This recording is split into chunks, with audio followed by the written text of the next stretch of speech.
Praise the lord. హల్లెలూయా. అందరం దేవునికి స్తోత్రాలు చెల్లిద్దాం. Praise the lord. హల్లెలూయా. దేవుని పరిశుద్ధ నామానికి మహిమ కలుగును గాక. మన ప్రభువు రక్షకుడైన యేసుక్రీస్తు నామంలో ఈ ప్రత్యేకమైన పునరుద్ధాన ఆరాధనకు వచ్చిన మీ అందరికీ నా యొక్క హృదయపూర్వక వందనాలు. దేవుడు మిమ్మల్ని మీ కుటుంబాలని దీవించును గాక. హల్లెలూయా.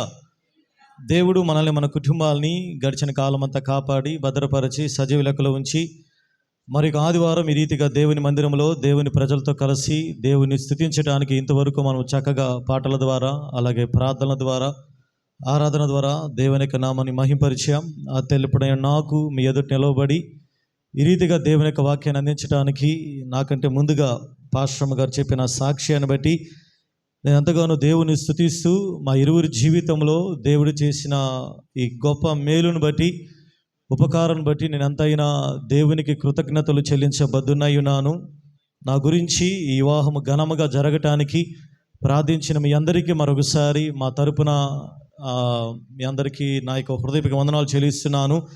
గడిచిన కొన్ని రోజుల నుంచి నా జీవితంలో వివాహం కొరకు మీరే కాదు చాలామంది నా ఆత్మీయులందరూ కూడా ప్రార్థన చేశారు. నేను వ్యక్తిగతంగా దేవుని దగ్గర కనిపెట్టి ప్రార్థించినప్పుడు దేవుని దగ్గర నుంచి నాకు ఒక స్వరం మాత్రమే వినపడతా ఉండేది, వెయిట్ చేయని.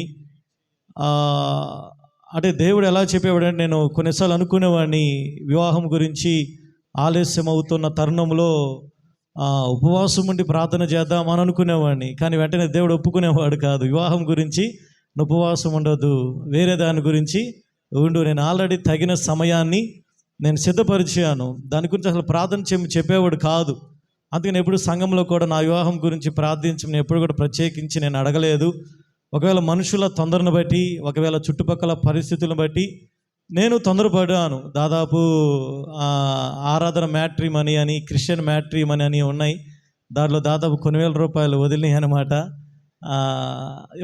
దాదాపు 1500 మంది ప్రొఫైల్స్ ఉన్నారు. ఒక్కళ్ళు అంటే మ్యాచ్ అవ్వలేదు. ఒకవేళ ఎందుకో మరి, అంటే నాకు ఇప్పుడు తెలిసిందంటే సమస్తము మనం ఎంత ప్రయత్నాలు, పాట కూడా ఉంది, ఎన్ని తలచినా ఏది అడిగినా జరిగేది దేవుని చిత్తం. నా ప్రయత్నం నేను కూడా చేశాను. అంటే దేవుడు చెప్పినా, దేవుడు వెయిట్ చేయని చెప్పినా, దేవుడి దర్శనాల ద్వారా మాట్లాడుతావన్నా నా ప్రయత్నం నేను చేసిన. దాదాపు అంటే పాస్టర్ గారు ఒకే సంబంధం చెప్పినా మేము చాలా చోట్లకి వెళ్ళాం. అంతకుముందు సంవత్సరం గుంటూరు వెళ్ళాం, విజయవాడ వెళ్ళాం, అలాగే చాలా సంబంధాలు వచ్చినాయి. చాలా సంబంధాలు చూచి, అంటే మా ప్రయత్నాలు కొన్నిసార్లు ఏంటంటే మనము దేవుడు చెప్పినా మనం ఎలాగుంటుందంటే మనం కూడా ఏదైనా చేయాలి కదా, మనం కూడా ఏదైనా ప్రయత్నం చేయాలి కదా అని అనుకుంటాం. నేను కూడా ఇంకా రెండో విశ్వాసం ఏంటంటే విశ్వాసం ఏంటంటే మా అన్నయ్యకి కానీ మా చెల్లెలికి కానీ మేము ఎక్కడికి వెళ్ళి ఎవరు ఒక్క రూపాయి కూడా మధ్యవర్తులు ఎవరూ లేరు. అమ్మ చెప్పేది ఎప్పుడైతే రే వాళ్ళు విశ్వాసులుగా ఉంటేనే వాళ్ళ జీవితాలను దేవుడు అంత అద్భుతమైన కార్యం చేస్తే, నువ్వు ఇంకా సేవకుడివి కదా, నువ్వు సేవకు సమర్పించుకున్నావు, ఇంకా నీ జీవితంలో దేవుడు ఎంత అద్భుత కార్యాన్ని చేస్తాడు అని అమ్మే నన్ను ఎక్కువగా బలపరుస్తూ ఉండేది. అంటే మా బజార్లో ఉన్న ప్రజలు కానీ, నా తోటి సేవకులు కానీ, మీ అందరికీ తెలుసు ఐపీసీ సంస్థలో వివాహం కాకుండా ఎవరికి సంఘాన్ని ఇవ్వరు, కొన్ని అప్పగించరు. కానీ దేవుని కృపను బట్టి, అయ్యగారి దగ్గర నమ్మకత్వాన్ని బట్టి దేవుడు దైవజనుల ద్వారా దేవుడు నన్ను కొన్ని సంఘాలకు పంపించి వాడుకుంటున్నాడు. ఇదేదో నా శక్తి సామర్థ్యాలను బట్టి, జ్ఞానాన్ని బట్టి కాదు, కానీ దేవునికి కృపను బట్టి, అయ్యగారి దగ్గర పరిచర్య చేసిన నమ్మకత్వాన్ని బట్టి, నఫ్తాలిరాజు చేయగలడని ఆయన అప్పగించిన విధానాన్ని బట్టి చాలామంది ఏంటంటే వివాహం కాలేదు, పాస్టర్ గారు కూడా వివాహం కాకుండా నరుడు ఒంటరిగా ఉండకూడదని వాళ్ళు కూడా చాలా ప్రార్థన చేశారు. చాలాసార్లు నన్ను ఫోర్ చేసేవాళ్ళు. కానీ నేను దేవుని దగ్గరికి వెళ్ళినప్పుడు దేవుడు ఈ సమయంలో, ఈ సంవత్సరంలో నాకు అవ్వాలని ఆయన జగదుత్పత్తి పునాది వెయ్యి పడక మునిపే ఆయన సంకల్పంలో రాయబడి ఉంది కనుక గడిచిన సంవత్సరం దేవుడు నాకు ఇచ్చిన వాగ్దానాన్ని బట్టి ఆయన నా ఎడల ఈ సంవత్సరము జనవరి 12వ తారీఖు మీ అందరి ఎదుట మీరు కూడా ఎంతగానో సంతోషించి పాల్గొనే విధానం బట్టి మరొకసారి దేవుని స్తుతిస్తున్నాను. మీరందరూ నా మీద చూపిస్తున్న ప్రేమ అభిమానాలు బట్టి మా యొక్క వివాహానికి కానుకగా ఫ్రిడ్జ్ను మీరు వేసవి కాలంలో చల్లటి నీళ్ళు తాగటానికి ఇచ్చారు. యవనస్తులు ఆ చల్లటి నీళ్ళని ఆర్పుకోవటానికి మళ్ళీ ఒక టేబుల్ ఫ్యాన్ ఒకటి ఇచ్చారు. మీరు మా మీద చూపిస్తున్న ఈ యొక్క ప్రేమ అభిమానాలు పెట్టి మీ అందరి తరపున కొనసాగించి, ఇందాక పాస్టర్ గారు చెప్పినట్లుగా ఇక నుంచి మేమిద్దరము అయ్యాము కనుక ఈ టంగుటూరు అలాగే ఇంకెక్కడైనా నూతన ప్రాంతాల్లో దేవుని సేవలో వాడబడినట్లుగా మా గురించి ప్రార్థన చేయండి. ఇంతటితో ఆగిపోకూడదు, ఇంకా ఇది విస్తరించాలి. నేను ఒంటరిగా ఉండటం వల్ల నేను కొన్ని చేయాలనుకుని చేయలేకపోయాను. కొన్ని విషయాలను బట్టి కొన్ని విషయాలు ఒంటరిగా వెళ్ళకూడదు కాబట్టి చాలా వెనకబడిన సందర్భాలు ఉన్నాయి. కానీ ఇక నుంచి అలాగా ఉండకూడదు నేను అనుకుంటున్నాను.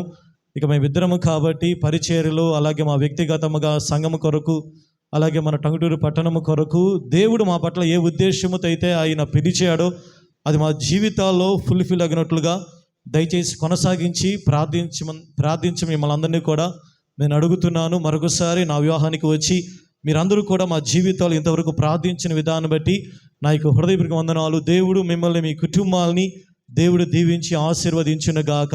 హల్లెలూయా, హల్లెలూయా.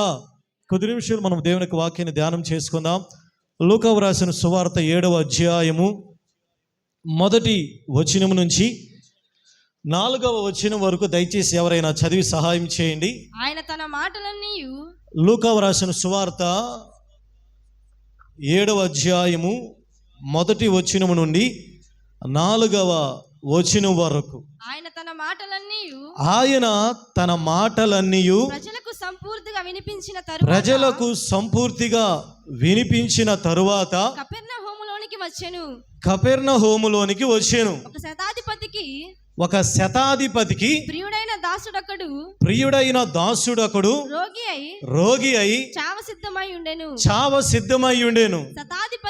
శతాధిపతి యేసును గూర్చి విని ఆయన వచ్చి తన దాసుని స్వస్థపరచవలెనని ఆయనను వేడుకొనుటకు యూదుల పెద్దలను ఆయన యొద్దకు పంపెను. వారు యేసునొద్దకు వచ్చి నీ వలన ఈ మేలు పొందుటకు అతడు యోగ్యుడు. ప్రైజ్ ది లార్డ్, హల్లెలూయా. ఇక్కడ యేసు ప్రభువు సువార్త చేస్తున్న దినాలలో ఆయన కపెర్నహూమ్ అనే ఒక ఊరికి వచ్చాడు. అక్కడ శతాధిపతికి ప్రియుడైన దాసుడు ఒకడు రోగై ఉన్నట అతడు చావటానికి సిద్ధమై ఉన్నాడు. శతాధిపతి అనగా 100 మంది వ్యక్తులకి అధికారి. శతకం అంటారు కదా, 100 మంది మీద ఉండే అధికారిని శతాధిపతి. ఆ శతాధిపతికి ప్రియుడైన దాసుడు అంటే అతని యొక్క పనివాడు రోగి అయి చావడానికి సిద్ధముగా ఉన్నాడు. అయితే ఈ శతాధిపతి తన దాసుని స్వస్థపరచాలి అని కొంతమంది యూదుల పెద్దల్ని, దేవుని ప్రజల్ని యేసు ప్రభు దగ్గరికి పంపించారు. అయితే వాళ్ళు వచ్చి యేసయ్య దగ్గర ఏమని రికమెండ్ చేస్తున్నారంటే, యేసయ్యా పలానా శతాధిపతి ఉన్నాడు, ఆ శతాధిపతికి ఒక దాసుడు ఉన్నాడు, అతడు రోగి అయి ఉన్నాడు, అతడు చావడానికి సిద్ధముగా ఉన్నాడు, కాబట్టి నువ్వు వచ్చి అతను నువ్వు స్వస్థపరచాలి. తర్వాత యేసు ప్రభువుతో వాళ్ళు చెబుతున్న మాట ఏంటంటే, నీ వలన మేలు పొందటానికి అతడు యోగ్యుడు. హల్లెలూయా. అంటే రికమెండ్ చేస్తున్నారు యూదుల పెద్దలు, నీ వలన ఈ స్వస్థత పొందటానికి, ఈ దీవెన పొందటానికి, నీ వలన ఈ కార్యము జరగటానికి అతడు యోగ్యుడు, అతనికి అర్హత ఉంది, అతనికి యోగ్యత ఉంది, అతడు దీనికి సరిపోయిన వాడు, కనుక నువ్వు వచ్చి ఆ దాసుని స్వస్థపరచయ్యా. వెంటనే యేసు ప్రభువు ఆ మాట విని ఆ దాసుని స్వస్థపరచడానికి ఆయన నిర్ణయం తీసుకున్నాడు. ప్రైజ్ ది లార్డ్, హల్లెలూయా. కాబట్టి ఈరోజు మన జీవితాల్లో కూడా దేవుని యొక్క మేలు పొందటానికి నువ్వు యోగ్యముగా ఉండాలి, నీ కుటుంబం యోగ్యముగా ఉండాలి, నీకు తగిన అర్హత కావాలి, నీకు తగిన ఆ క్వాలిఫికేషన్ అవసరం. అది ఆనాడు ఏ రీతిగా యూదుల పెద్దలు వచ్చి యేసు ప్రభువు వారితో, అయ్యా నీ వలన మేలు పొందడానికి ఈ వ్యక్తి యోగ్యుడని చెప్పారో, ఈరోజు దేవుడు ఈ 2024 సంవత్సరంలో, ఈ సంవత్సరం అంతా దేవుడు మీ జీవితాల్లో మీరు దేని నిమిత్తమైతే మీరు ఆశిస్తున్నారో, దేని నిమిత్తమైతే దేవుని మందిరానికి మీరు వస్తున్నారో, దేవుని దగ్గర ఏదైతే మీరు ప్రార్థన చేస్తున్నారో, అది మీ ఉద్యోగం కానీ, వ్యాపారం కానీ, వివాహం కానీ, మరి ఏదైనా గర్భఫలం కానీ, మరి అది ఏదైనా సరే, ఈరోజు దేవుడు అడుగుతున్న ప్రశ్న, నువ్వు యోగ్యుడిగా ఉండాలి, నువ్వు అర్హుడిగా ఉండాలి, నువ్వు దేవుని ద్వారా నువ్వు ఆశీర్వదించబడడానికి నీకు తగిన అర్హత కలిగిన వ్యక్తిగా ఉంటే దాన్ని ఎవరు కూడా ఆపలేరండి. ప్రైజ్ ది లార్డ్, హల్లెలూయా. నువ్వు యోగ్యుడిగా ఉంటే నువ్వు దేనికి భయపడాల్సిన అవసరం లేదు. నువ్వు యోగ్యమైన వ్యక్తిగా, యోగ్యురాలుగా ఉంటే నువ్వు దేనికి చింతించవలసిన అవసరం లేదండి. అది ఆలస్యమైనా, అది ఒకవేళ నెమ్మదిగా జరుగుతున్నా, అది మరి ఏదైనా, ఆ పరిస్థితి ఏదైనా చేదాటిపోతున్నా, మనుషుల వైపు చూడవాకండి. దేవుని వైపు మీరు చూడగలిగితే ఆయన యోగ్యత ద్వారా సమస్త కార్యాలు తగిన సమయంలో జరిగించగలిగిన సర్వశక్తి కలిగిన దేవుడు ఆయన. హల్లెలూయా. రోమిలకు రాసిన పత్రిక 16వ అధ్యాయం 10వ వచనాన్ని చదవండి. రోమిలకు రాసిన పత్రిక 16వ అధ్యాయం 10వ వచనం. క్రీస్తునందు యోగ్యుడైన అపెల్లాకు వందనాలు. చాలండి. పౌలు గారు ఇక్కడ ఒక వ్యక్తిని రికమెండ్ చేస్తున్నాడు. ఈ వ్యక్తి ఎవరో తెలుసా? క్రీస్తునందు యోగ్యుడైన అపెల్లోస్. ఈ అపెల్లోస్ ఎవరు? యోగ్యుడు. ఈరోజు మందిరానికి రావటం వేరండి, దేవుని మందిరంలో పాట పాడటం వేరు, ప్రార్థించటం వేరు, దేవుని మందిరంలో ఏది మనము పరిచర్య చేయటం వేరు. కానీ దేవుని ద్వారా దీవెనలు, మనము స్వస్థతలు, మరి ఏదైనా పొందుకోవడానికి మన దగ్గర యోగ్యత కావాలి. క్రీస్తునందు మనం అర్హులుగా మనం ఎంచబడాలి. పౌలు గారు అందుకని అంటున్నాడు, క్రీస్తునందు యోగ్యుడు అపెల్లోస్. అంటే దేవుడు దీవించడానికి, దేవుడు మాట్లాడటానికి, దేవుని ద్వారా స్వస్థత పొందటానికి, దేవుని ద్వారా ఈ కార్యము జరగటానికి అపెల్లోస్ ఎవరో తెలుసా? యోగ్యుడు. ఈరోజు నువ్వు ఎలా ఉన్నావు? నీ కుటుంబం ఎలాగ ఉంది? నువ్వు యోగ్యమైన వ్యక్తిగా ఉన్నావా?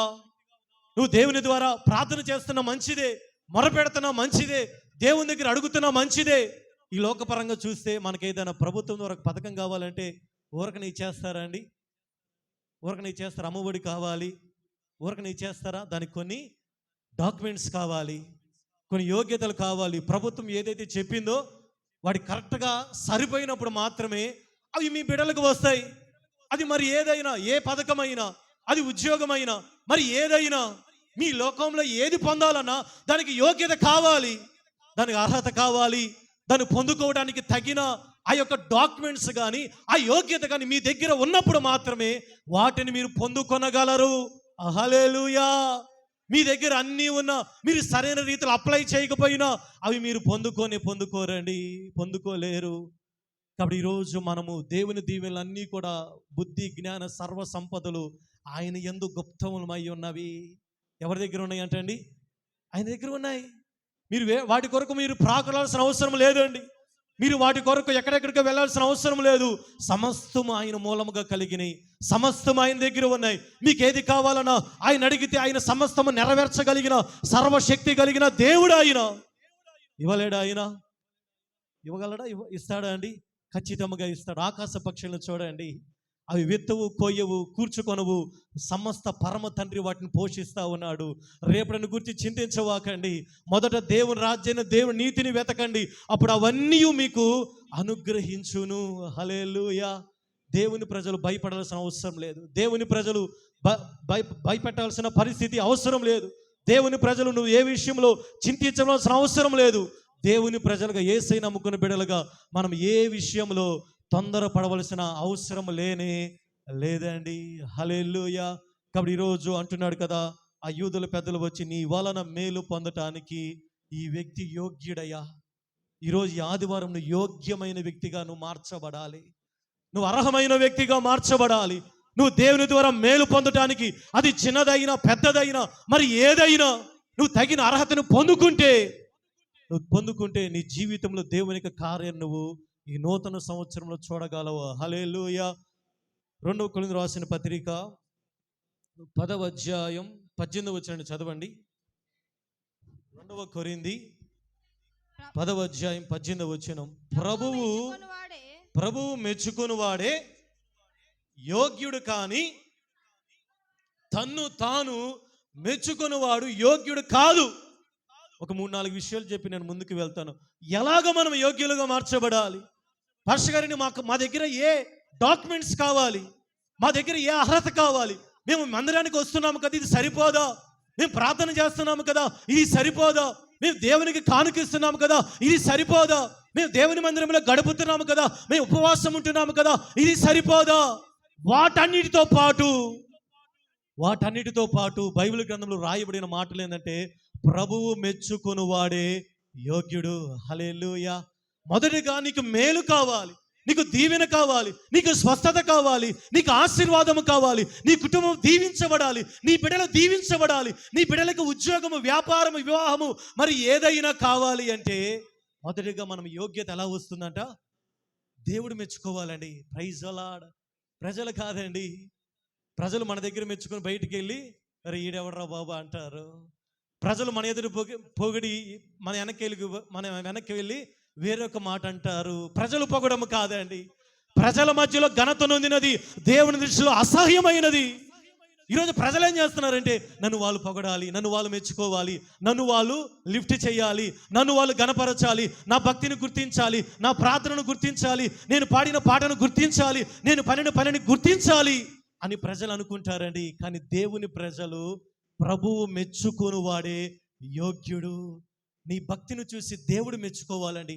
నీ ప్రార్థనను చూసి దేవుడు మెచ్చుకోవాలి. నీ పరిచర్యను చూచి, నీ సహనాన్ని చూచి, నీ ఓర్పును చూచి దేవుడు మెచ్చుకుంటే ఆటోమేటిక్గా తగిన సమయంలో నువ్వు దాని గురించి మొరపెట్టాల్సిన అవసరం లేదండి. తగిన కాలంలో అవి నీ కుటుంబంలోనికి నువ్వు పొందుకునుట నువ్వు చూడగలవు. హల్లెలూయా. మొదటిగా మనకి యోగ్యత ఎలా వస్తుందండి? దేవుడు మెచ్చుకోవాలమ్మా. మన భక్తిని చూసి దేవుడు పొగడాలి, మన భక్తిని చూసి దేవుడు మెచ్చుకోవాలి. బైబిల్ గ్రంథంలో దేవుడు మెచ్చుకున్నాడు అబ్రహామును చూచి. అబ్రహాము విశ్వాసులకు తండ్రి, అబ్రహాము నా స్నేహితుడు. అబ్రహాము దేవుడికి యోగ్యుడిగా ఉన్నాడు కాబట్టే అబ్రహాము జీవితంలో ఆ లేని లోటుని దేవుడు పూడ్చి వృద్ధాప్య వయసులో కూడా దేవుడు యోగ్యకరమైన వ్యక్తులుగా మార్చి ఇస్సాకు అనే చక్కని బిడ్డని దేవుడు వాళ్ళకి ఇచ్చాడండి. నీకు యోగ్యత ఉంటే నీకు వయసుతో అవసరం లేదండి. నీకు యోగ్యత ఉంటే నీ జీవితంలో నీకు కావలసిన వనరులు అవసరం లేదు. నీకు యోగ్యత ఉంటే ఆటోమేటిక్గా ఎలాగైనా దేవుడు వాటిని నీ దగ్గరికి తీసుకొని రాగలడు. ఎలాగైనా అద్భుతాలు చేయగలడు. ఎలాగైనా నేను బలపరచగలిగిన దేవుడు, ఎలాగైనా నీ కుటుంబాన్ని, నీ బిడ్డల్ని ఆయన ఉన్నత స్థలంలో నిలబెట్టగలిగిన దేవుడు ఆయన. హల్లెలూయా. అబ్రహాం ఎలాగున్నాడంటే దేవుని దృష్టిలో యోగ్యుడిగా ఉన్నాడు. మోషే గురించి నా ఇల్లంతటి నమ్మకమైన వాడు, దావీదు గురించి నా హృదయానుసారుడు, దేవుడు మెచ్చుకున్నాడు. ఊజు దేశంలో యోబు గురించి దేవుడిస్తున్న సాక్ష్యం యథార్థవంతుడు, న్యాయవంతుడు అయ్యుండి చెడుతనాన్ని విసర్జించిన వాడు. ఈరోజు మనం నమ్ముకున్న ఎన్ని సంవత్సరాలు అయిందో ఎప్పుడైనా దేవుడు మన గురించి ఏదైనా ఒక మంచి సాక్ష్యం, ప్రజలు కాదండి, ఒక చిన్న మాట దేవుడు మెచ్చుకున్నాడా?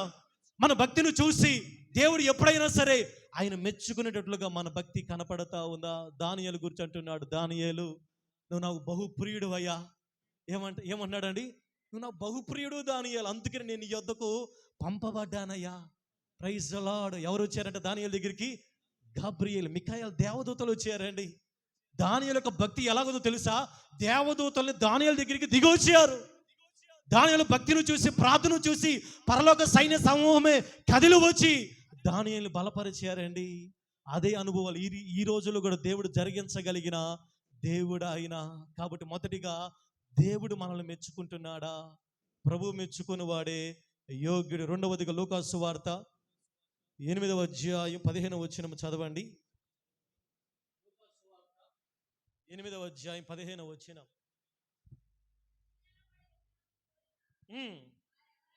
మంచి నేలను పడిన విత్తనములు పోలిన వారెవరనగా యోగ్యమైన మంచి మనసుతో వాక్యము విని ఓపికతో ఫలించువారు. రెండవదిగా మన మనసు ఎలాగ ఉండాలి? యోగ్యముగా ఉండాలండి. మన హృదయం ఎలాగ ఉండాలి? యోగ్యముగా ఉండాలి. దేవుడు మిమ్మల్ని దీవించాలంటే మన మనసు కూడా సరిగ్గా ఉండాలి, మన హృదయం సరిగ్గా ఉండాలి. అపోస్తల కార్యం 8వ అధ్యాయం 21వ వచనంలో ఇక్కడ ఒక ఇన్సిడెంట్ జరిగింది. అపోస్తల కార్యముల గ్రంథము 8వ అధ్యాయము 21వ వచనం. వాక్యం చదివే వాళ్ళు మైకులకు అందుబాటులో ఉంటే బాగుంటుంది. దేవుని ఎదుట సరి అయినది కాదు కనుక, నీ హృదయము దేవుని ఎదుట సరి అయినది కాదు కనుక ఈ కార్యమందు నీకు పాలు పంపులు లేవు కాబట్టి. చాలండి, అదంతా చదవచ్చులే కానీ సమయం లేదు, నేను స్పీడ్గా వెళ్తున్నాను.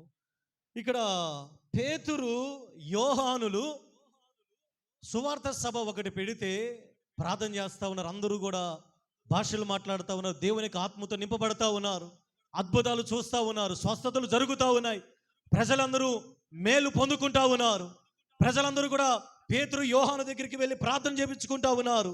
అయితే ఆ సమయంలో సీమోను అనే ఒక వ్యక్తి ఉన్నాడు. ఆ సీమోను అనే వ్యక్తి ఏం చేస్తున్నాడు? సరే, మీకు ఎగ్జాంపుల్ చెప్పాలంటే టంగుటూరు ఒక పెద్ద సేవకుడు వచ్చాడు అనుకోండి, ప్రపంచంలో బాగా అద్భుతాలు చేసే ఇప్పుడు మన ప్రపంచంలో ఉన్నారు కదా, బెన్హీన్ అని గొప్ప గొప్ప సేవకులు ఉన్నారు.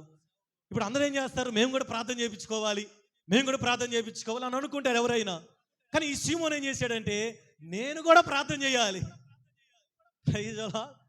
ఇల్లంట పేతురు యోహాను దగ్గరికి వెళ్ళి, అయ్యా ఇదిగో ఈ 1000 రూపాయలు మీ చేతిలో జేబులో ఉంచుకోండి, కానుక కాదండి, ఉంచి మీరు ఎలాగ ప్రార్థన చేస్తున్నారో, మీరు ప్రార్థన చేసినప్పుడు ప్రజలందరూ పడిపోతున్నారు, అద్భుతాలు జరుగుతున్నాయి, మేలులు జరుగుతున్నాయి, కాబట్టి ప్లీజ్ నాకు కూడా ప్రార్థన చేయమని అడగట్లేదండి, మీరు ఏదైతే ఆ ఉంది చూసారా ఆ టెక్నిక్ నాకు కూడా నేర్పించయ్యా, నేను కూడా ప్రార్థన చేసి నేను పడగొట్టాలి అందరినీ, నేను కూడా అందరినీ అని అనుకున్నాడు. అంటే వెంటనే పేతురు యోహాను వాళ్ళు ఆ సీమోనుతో చెబుతున్నారు, సీమోను నీ హృదయం సరిగ్గా లేదయ్యా, నీ మనసు యోగ్యముగా లేదు, కనుక ఈ కార్యములో నీకు పాలు పంపులు లేవయ్యా, నీకు లేదు, నో ఛాన్స్, నీ హృదయం సరిగ్గా లేదు.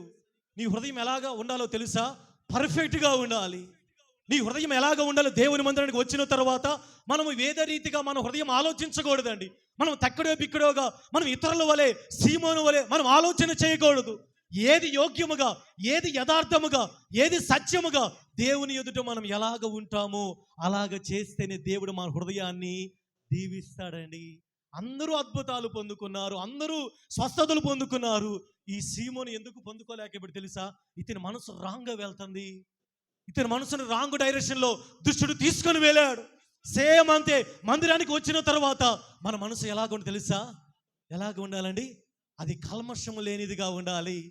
అది ఎలాగ ఉండాలో తెలుసా? అది యోగ్యమైనదిగా ఉండాలి. వాక్యము అది వెళ్ళిన తోడనే వెంటనే ఆ వాక్యాన్ని మనం రిసీవ్ చేసుకొని, ఇది నా కొరకే కదా దైవజనుడు చెప్పారు, ఇది నా కొరకే కదా, ఇది నా మేలు కొరకే కదా. దైవజనులు ఎప్పుడైనా గద్దించినప్పుడు వాక్యము ద్వారా, అమ్మో నేను ఇది మానుకోవాలి, అమ్మ నేను ఈ అబద్ధాలు ఆడకూడదు, నేను ఈ కార్యము చేయకూడదు, దేవుడు నన్ను దర్శించాడు కదా అని ఒక చిన్న కన్నీటి బొట్టు కార్చి మనం వెళితే ఆ రోజంతా ఎంత దీవెనకరంగా ఉంటుందో తెలుసా? అది యోగ్యమైన మనసు అంటే. కాదులు పాస్టర్ గారు ఇప్పుడు నా గురించే చెబుతాళ్లే అని అనుకోండి, సీమోన్ లాగే ఉండిపోతుందండి. అందుకని రెండవదిగా యోగ్యమైన మనసు. హల్లెలూయా. ఎందుకండి మన మనసు ఎలాంటిది తెలుసా? మన మనసు ఎలాంటిదంట? అది చాలా ఘోరమైనది. మన హృదయం ఇర్మియా గ్రంథకర్త అంటున్నాడు, అది వ్యాధి కలిగినది. మనం ఒకవేళ పైకి ఎలాగ ఉన్నా మన మనసు ఎలాగుందో ఎవరికి తెలియదండి. కాబట్టి ఈ మనసును మనం ఎల్లప్పుడూ కూడా నిర్దోషమైనదిగా మనం ఉంచుకున్నట్లుగా ప్రయత్నము చేయాలి. కల్మషము లేనిదిగా, నిర్మలమైన మనస్సుగా, ఈ మంచి మనసు కలిగి మనం ఉంటే ఈ మంచి మనసు ఎలాగుంటుందంట? దేవుడిచ్చే ఆశీర్వాదాలను పొందుకునే యోగ్యమైనదిగా ఉంటుంది. మూడవదిగా 1 కొరింథీయులకు రాసిన పత్రిక 7వ అధ్యాయం 35వ వచనాన్ని చదవండి. కొరింథీయులకు రాసిన మొదటి పత్రిక 7వ అధ్యాయం 35వ వచనం. మీకు ఉరి యొడ్డ వలనని కాదు గాని, ఉరి వడ్డు వలనని కాదు కానీ మీరు యోగ్య ప్రవర్తనలై, మీరు యోగ్య ప్రవర్తన కలిగిన వారై, తొందర ఏమీ లేక ప్రభువు సన్నిధాన వర్తనులై ఉండవలనని, ఇది మీ ప్రయోజనము నిమిత్తమే చెప్పుచున్నాను. పౌలు కొలసీ సంఘానికి అంటున్నాడు, కొరింథీ సంఘముతోటి, మీ ప్రవర్తన ఎలా ఉండాలి? యోగ్యముగా ఉండాలి. ఎందుకంట అది మీకు ప్రయోజనకరం, అది మీకు దీవెనకరం, అది మీకు ఆశీర్వాదకరం. అది మీ జీవితాల్లో మీరు దేవుని దగ్గర ఏదైతే ప్రార్థన చేస్తున్నారో అది మీకు ఆశీర్వాదముగా మార్చబడాలి అంటే మీ ప్రవర్తన ఎలా ఉండాలి? యోగ్యముగా ఉండాలి. యోగ్యమైనదిగా మన ప్రవర్తన మార్చబడాలి. మీ ప్రవర్తన అనగా మన నడవడికండి, మందిరంలో కాదండి, మన డే బై డే, మన డైలీ లైఫ్, మీ ఇళ్ళ దగ్గర, మీ ఉద్యోగాల దగ్గర, మీ కాలేజీలో, మీ వ్యాపారాల దగ్గర, మీ పని బాటల దగ్గర మన ప్రవర్తన ఎలా ఉండాలంట? ప్రజలు మెచ్చుకోవాలి. ప్రజలు చూసి, రే వీళ్ళు యేసు ప్రభు నమ్ముకున్న బిడ్డలు. ఆ మాట ఎవరు వింటున్నారు? దేవుడు వింటాడు, దేవుడు సంతోషిస్తాడు. మనం ఎక్కడికి వెళ్ళి మన ప్రవర్తన ఎలా ఉంటుందో తెలుసా? భూదిగంతం వరకు మనము లోకానికి వెలుగై ఉన్నాం. మనం లోకంలో మనం సాక్షులుగా ఉండాలి. పౌలు గారు అంటున్నారు, అది మనకు ప్రయోజనకరం, అది మీకు దీవెనకరం, అది మీకు ఆరోగ్యకరం, అది మీ జీవితాల్లో బలమైన కార్యాలు తీసుకొని వస్తుంది. కాబట్టి మూడవదిగా మన ప్రవర్తన ఎలా ఉండాలో తెలుసా? యోగ్యముగా ఉండాలండి. రూతు గ్రంథము 3వ అధ్యాయము 11వ వచనములో బోయాజు రూతుతో అంటున్నాడు. రూతు గ్రంథము 3వ అధ్యాయం 11వ వచనము చదవండి. కాబట్టి నా కుమారి భయపడద్దు, నువ్వు చెప్పినదంతయు నీకు చేస్తాను, నువ్వు యోగ్యురాలవని నా జనులందరూ అంటారు. Praise the lord, hallelujah. రూతు ఎవరినని అంటారంటే అసలు ఎవరో తెలుసా? మోయాబురాలు. రూతు పెనిమిటిని కోల్పోయి భయంకరమైన పరిస్థితుల్లో ఉంది. అటువంటి పరిస్థితుల్లో కూడా ఏ నిరీక్షణ లేదు, ఇల్లు లేదు, సరైన వసతి లేదు, తన కుటుంబానికి యజమాని అనే దిక్కు లేడు. ఇటువంటి పరిస్థితుల్లో ఒక స్త్రీని పట్టుకొని మోయాబు నుంచి బెత్లెహేము దేశానికి ప్రయాణమై వచ్చింది. శాపగ్రస్తమైన ప్రదేశం నుంచి యెహోవా రెక్కల కిందకు సురక్షితముగా వచ్చింది. అటువంటి ప్రదేశంలో ఉన్న స్త్రీ కూడా ఇక్కడికి వచ్చిన తర్వాత తన ప్రవర్తన ఎలా ఉందంట? అందుకని ఆ ముందు వచ్చిన వాళ్ళు అంటున్నాడు కదా, 2వ అధ్యాయంలో అనుకుంటా, 3వ అధ్యాయం 10వ వచనంలో, అతడు నా కుమారి నువ్వు దీవెన నొందిన దానవు, కొద్దివారినే కాని గొప్పవారినే కాని యవనస్తులను నీవు వెంబడింపక ఇది జాగ్రత్తగా వినండమ్మా. నీ మునుపటి సత్ప్రవర్తన కంటే వెనుకటి సత్ప్రవర్తన మరి ఎక్కువైంది. ప్రైజ్ ది లార్డ్, హల్లెలూయా. చప్పట్లు కొడుతూ దేవుని యొక్క నామానికి మహిమపరుద్దాం. అనగా రూతు మోయాబు దేశంలో ఉన్న ప్రవర్తన ఒకలాగా ఉంది, వింతగా ఉంది. ఇప్పుడు అన్ని జనుల మధ్య మన ప్రవర్తన ఎలా ఉంటుందంటే, దేవుని మందిరం రానప్పుడు మన మాట కానీ మన ప్రవర్తన కానీ మన పద్ధతి కానీ ఒకలాగా ఉంటుంది. కానీ మందిరానికి వచ్చిన తర్వాత మన ప్రవర్తన ఎలాగ మారిపోతుంది? మన మాటలు కానీ, మనం నిద్రలేసిన ప్రైజ్ ది లార్డ్, లేకపోతే ఉదయాన్నే ప్రార్థనతో, లేకపోతే మర్రగొట్టి పాటల ద్వారా కానీ మన ప్రవర్తన అంతా మారిపోతుందండి. ఇప్పుడు రూతు ప్రవర్తన ఎలాగో తెలుసా? ఆ మోయాబు దేశంలో ఉన్నట్లుగా లేదంట. ఎప్పుడైతే బెత్లెహేములో అడుగు పెట్టిందో మునుపటి సత్ప్రవర్తన కంటే ఇప్పుడున్న సత్ప్రవర్తన అదేమైపోయింది? ఎక్కువైపోయింది. ఎవరిని వెంబడించలేదు. తన జీవితం గందరగోళం ఉన్న ఎక్కడ చెడ్డ మార్గములు వెళ్లకుండా దేవుని అంటి పెట్టుకొని ఉంది. కనుకనే బోయాజు అంటున్నాడు, అమ్మా నువ్వు యోగ్యురాలవని నా జనులు అంటారు. హల్లెలూయా. ఏమి యోగ్యత సంపాదించుకుని తెలుసా రూతు? తన ప్రవర్తనను బట్టి. చెప్పండి, క్రిస్మస్ టైంలో చెప్పుకున్నాం కదా, అదే రూతు వంశములో నుంచి ప్రభువైన యేసుక్రీస్తు వారి లోకానికి సశరీరుడిగా దిగి వచ్చాడండి. రూతు యొక్క యేసు ప్రభువారికి ఇప్పుడు రూతు ఎవరో తెలుసా? ముత్తాతమ్మ. అనగా యేసు ప్రభు యొక్క వంశవలలో రూతు కనపడతా ఉంది. మోయాబీయురాలు. తన కుటుంబంలో ఏ నిరీక్షణ లేనిది ఎలాగ పరచగారండి, ఎంతటి యోగ్యత ఎలాగ రూతు ఎలాగ సంపాదించుకుంది? ఏ డిగ్రీ చదవాలి, ఏ క్వాలిఫికేషన్ లేదండి. తన ప్రవర్తనని తన యోగ్యురాలుగా మార్చింది. ఈరోజు మీ ప్రవర్తన మీకు యోగ్యమైన కార్యాలు ఈ నూతన సంవత్సరంలో తీసుకుని వస్తుంది. మీ ప్రవర్తనను బట్టి మాత్రమే దేవుడు మీ జీవితాలను బలపరచగలిగిన సర్వశక్తి కలిగిన దేవుడు. అందుకని కొలసీ రాసిన పత్రిక 2వ అధ్యాయము 5వ వచనాన్ని చదవండి. కొలసీలకు రాసిన పత్రిక 2వ అధ్యాయం 5వ వచనం. నేను శరీర విషయంలో దూరముగా ఉన్నను, ఆత్మ విషయంలో మీతో కూడా ఉండి మీ యోగ్యమైన ప్రవర్తనను మీ స్థిర విశ్వాసమును చూచి ఆనందిస్తున్నాను. Praise the lord. పౌలు కొలసీ సంఘాన్ని మెచ్చుకుంటున్నాడండి. ఏమనో తెలుసా? నేను మీ మధ్యలోనే ఉన్నాను, నేను మిమ్మల్ని చూస్తున్నాను, నేను గమనిస్తున్నాను. మిమ్మల్ని చూసినప్పుడు మీ ప్రవర్తన ఎలా ఉందో తెలుసా? అది యోగ్యమైనదిగా ఉంది. మీ భక్తి జీవితం ఎలాగో తెలుసు, యోగ్యమైనదిగా ఉంది. కాబట్టి నేను సంతోషిస్తున్నానని పౌలు కొలసీ సంఘాన్ని చూసి అంటున్నాడండి. ప్రైజ్ ది లార్డ్, హల్లెలూయా. ఈరోజు మిమ్మల్ని అన్ని జనులు చూసినప్పుడు వాళ్ళేమంటున్నారు? సంతోషిస్తున్నారా? ఇతర దేవుని ప్రజలు మిమ్మల్ని చూసినప్పుడు వీళ్ళు యేసు ప్రభు నమ్ముకున్న బిడ్డలను సంతోషిస్తున్నారా? ఆనందిస్తున్నారా? మీ ప్రవర్తనను చూసి, మీ యొక్క భక్తిని చూసి, మీ విశ్వాసాన్ని చూసి, మీ ప్రార్థనా జీవితాన్ని చూసి, మీ యొక్క అది ఏదైనా మీ మాట, మీ పాట, మీ నడవడికను చూసి ఇతర ప్రజలు ఏమని చెప్పాలో తెలుసా? వీళ్ళు యోగ్యముగా ఉన్నారు, వీళ్ళ ప్రవర్తన యోగ్యముగా ఉన్నది అని తెలియచేయాలి.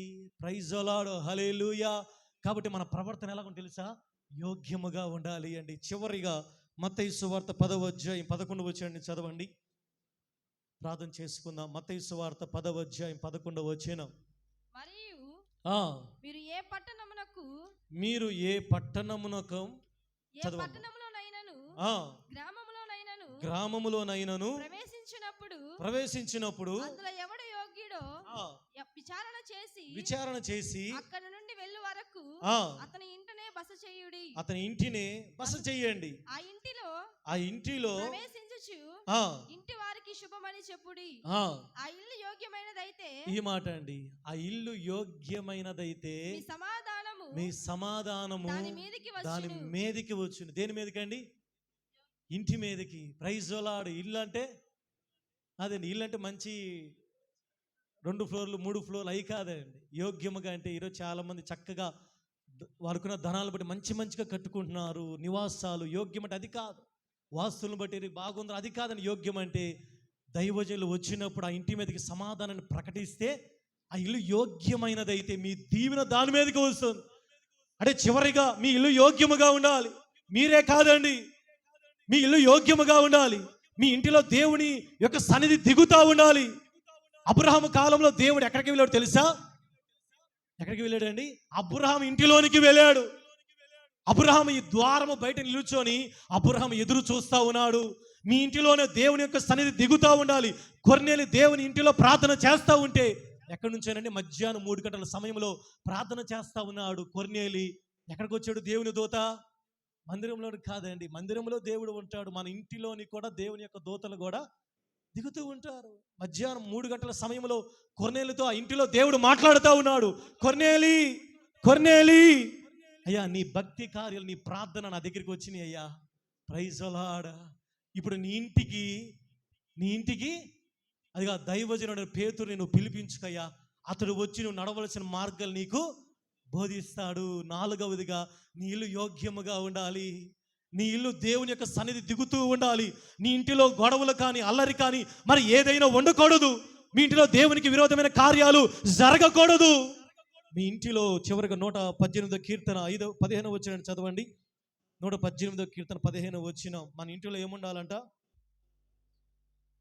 118వ కీర్తన 15వ వచనం. నీతిమంతుల గుడారములలో రక్షణను గూర్చిన ఉత్సాహ వినపడును. ఏ వినపడాలండి? మన కుటుంబాల్లో ఎల్లప్పుడూ ప్రార్థనలు వినపడాలి. ఎల్లప్పుడూ దేవుని గురించిన పాటలు వినపడాలి.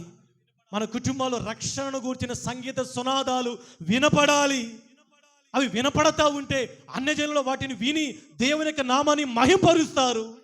నీతిమంతుల గుడారములోనికి దేవునికి సన్నిధి దిగుతూ ఉంటుంది. నీతిమంతుల గుడారాలు దేవుడు కాపాడుతూ ఉంటాడు. నీతిమంతుల కుటుంబాలని దేవుడు ఆశీర్వదిస్తాడు. నీతిమంతుల గుడారాలని దేవునికి సన్నిధి దిగుతూ ఉంటుంది. హల్లెలూయా. ఎప్పుడు గొడవలు, అసమాధానం అట్లాగా ఉంటే అది యోగ్యమైన కుటుంబముగా ఉండదండి. కాబట్టి నూతన సంవత్సరంలో యోగ్యమైన కుటుంబముగా ఉండాలంటే మీ ఇళ్లలోని కుటుంబ ప్రార్థనలు చేసుకోవాలి. మీ ఇళ్లలో ప్రార్థన చేసుకోవాలండి. మీ ఇళ్లలో దేవునికి సన్నిధిని కొంచెం సేపు అయినా మీరు అనుభవించాలి. మందిరంలో కాదండి.